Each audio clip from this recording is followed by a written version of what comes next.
১৯৪১ সালে ভারতের কলকাতায় জন্মগ্রহণ করেন হাসান আরিফ।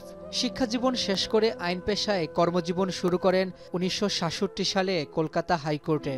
পরে চলে আসেন তৎকালীন পূর্ব পাকিস্তানে। ১৯৭০ সালে ঢাকায় সুপ্রিম কোর্টে আইনজীবী হিসেবে কাজ শুরু করেন।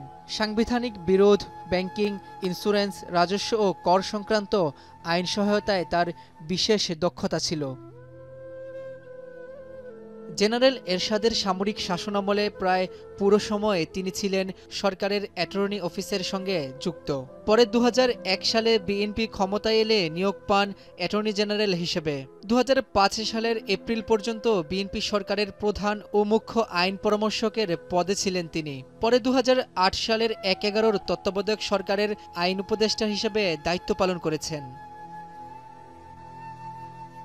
আইন পেশায় জড়িত থাকায় সড়ক ও জনপথ বিভাগ, চট্টগ্রাম ও মোংলা বন্দর কর্তৃপক্ষ, security and exchange commission, Bangladesh bank, বিশ্ববিদ্যালয় মঞ্জুরি কমিশন সহ বিভিন্ন প্রতিষ্ঠানে আইন উপদেষ্টা হিসেবে দায়িত্ব পালন করেন এই আইনজীবী।